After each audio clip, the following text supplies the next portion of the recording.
Hello, my dear friends. How are you doing? Hope you are having an amazing day and not having to deal with drama. Ready for new stories I have for you today? Let's go to the first one. And don't forget to listen to the end of the story, guys, to hear my insights. Enjoy the stories. And don't forget to like and subscribe. And of course, don't forget to leave a comment.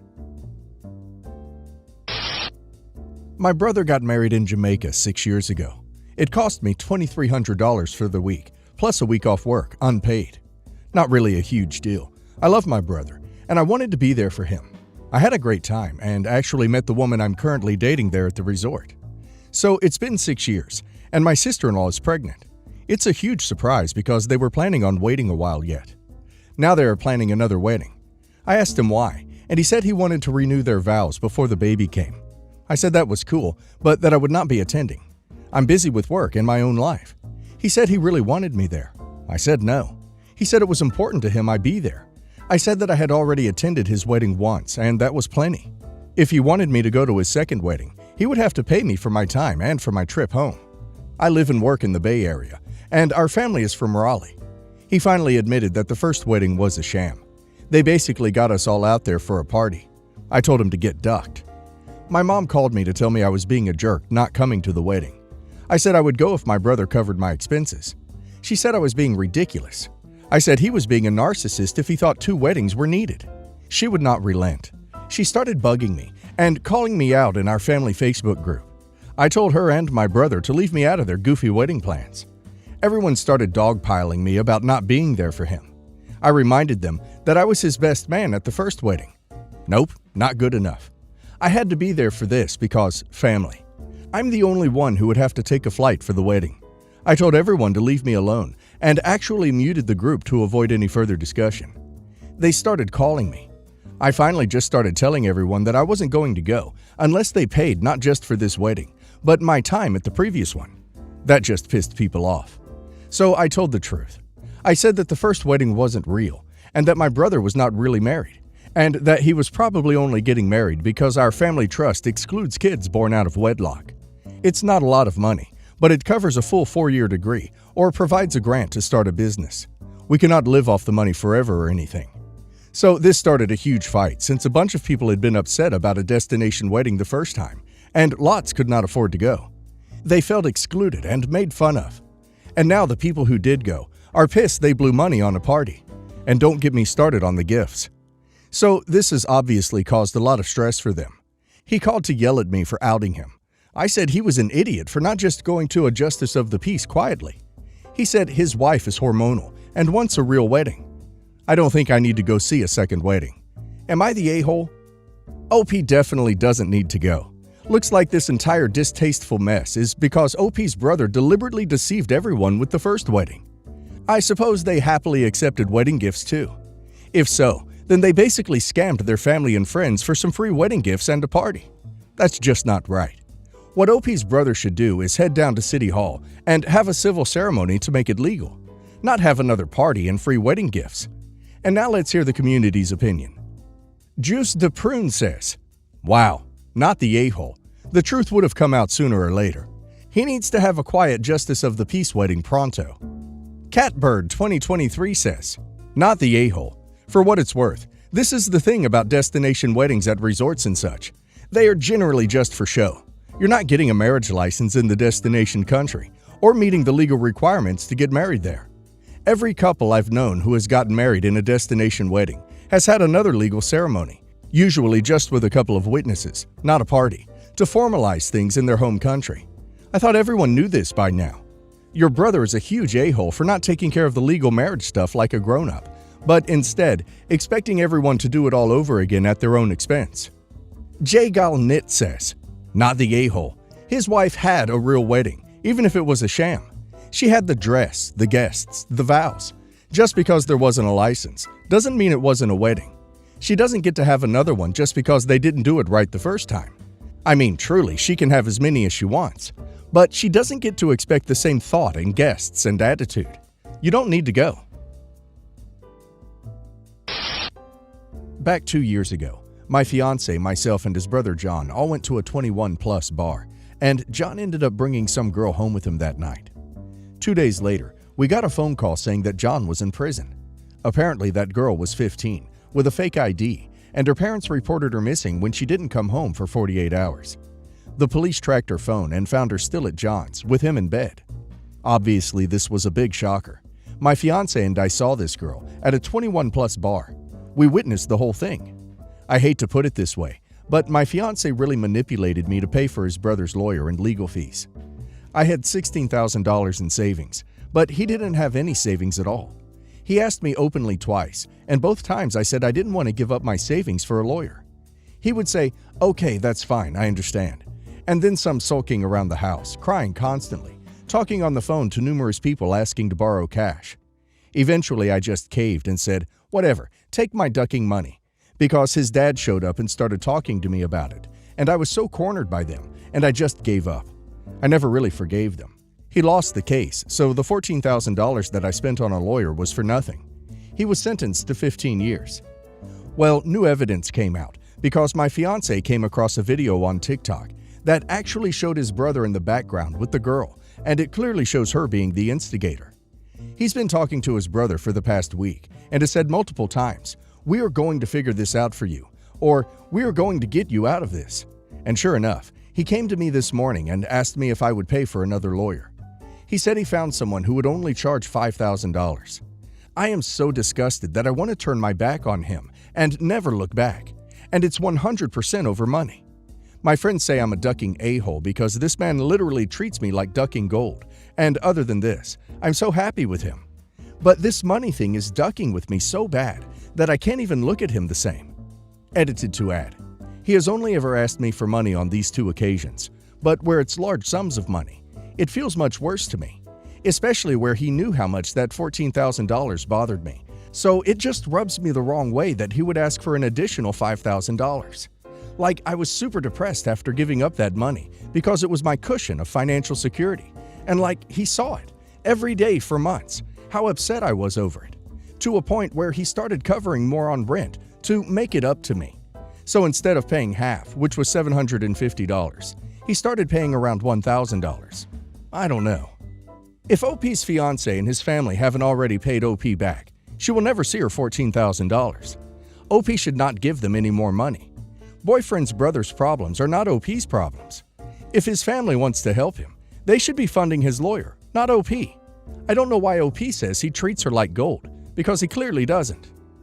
3 Rhubarb says, "He literally does not treat you like gold. Leave his butt. No one in his family can get the money together, so why should you?" Fun Yellow says, "Not the a-hole. It's time for your brother and his family to pony up some money. It's been 2 years, and no one has made an attempt to repay you. You're under no obligation to fund someone who's not even in your family's legal bills."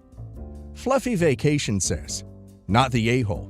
He may treat you like gold, but he's also treating you like an ATM. And I'm sorry, but his case has no bearing on who instigated it. That's not going to change the outcome. The chance to win the case was during the $14,000. Remember, you don't know all the evidence against him unless you have court transcripts. Personally, I think you need to tell your boyfriend that if he ever asks you for money for someone else ever again, you're going to dump him on the spot. Let him know he screwed you over once, and it's never going to happen again. Tell him to get a job." I've, 34 male, been married to Alice, 33 female, for 7 years now. The last 2 years have been completely dead in the bedroom, with Alice being extremely closed off. I tried to start date nights, but she would cancel them. I tried to start couples therapy, and again, she would cancel appointments day of. I did, however, start independent therapy, which has helped a lot. Overall, she has been extremely frigid. I would get home and she would just tear me apart. Judge everything from how crooked my shoes are in the shoe cubby to how salty dinner is when I cook it. And before you ask, yes, she does work. I also do the majority of the cooking. I find cooking relaxing, therapeutic. After 2 years of this, I finally decided to talk to a lawyer and get my options. Alice seemed as miserable as I am, so I talked to a lawyer about how a straight-down-the-middle split divorce would look.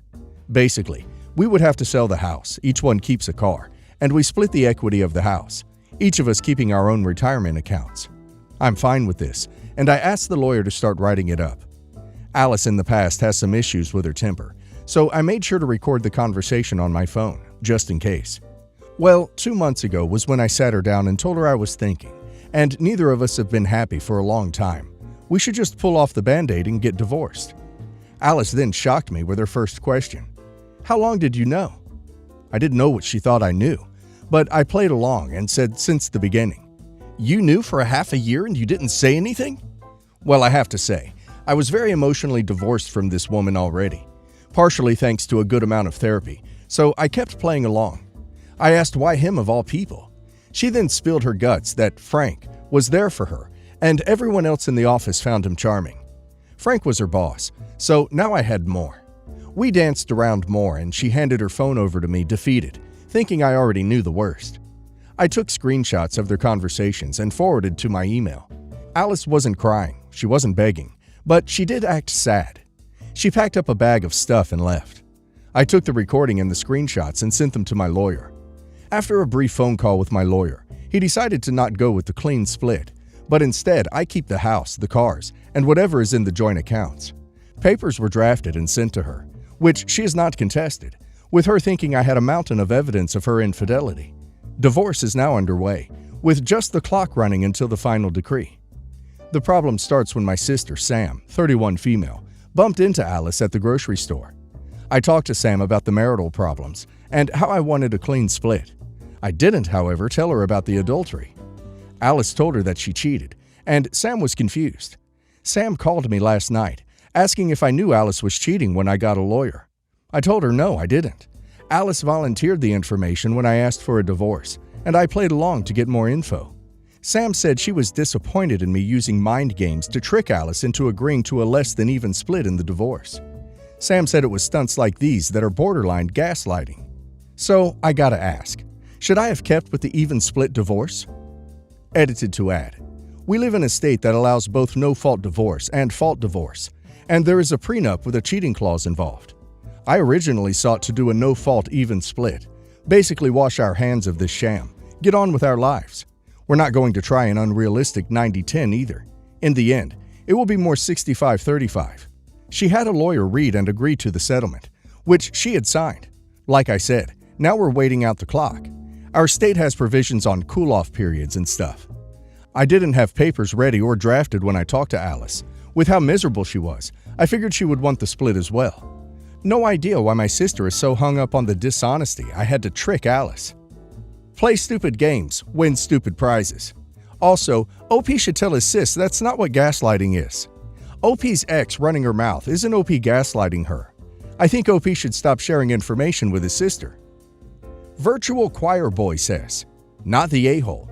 The extra money you're getting out of the divorce is going to help with the extra therapy you're going to want to help you process all the signs you missed. At least that's the answer I would give to Sam. BH Yellow says, you didn't trick her. She mistakenly spilled the beans on herself. Your sister is a traitor. 3XG says, not the a-hole. Is your sister okay? She finds out your wife cheated on you, and then she said she's disappointed that you played mind games? I hope she isn't married. I think I'm being reasonable here, but my daughter-in-law's family thinks I'm being an a-hole. I need other opinions. As background, my 36-year-old son is married to Mary, 36. Mary has an older sister, Susan. Susan is the golden child, and the family has always viewed Mary as less than. When my son was ready to propose, he followed Mary's wishes and asked her father for permission. Her father said yes, but pointed out that there was a family tradition that had to be followed. Traditionally, the grandmother gave her wedding and engagement rings to the first granddaughter to be married.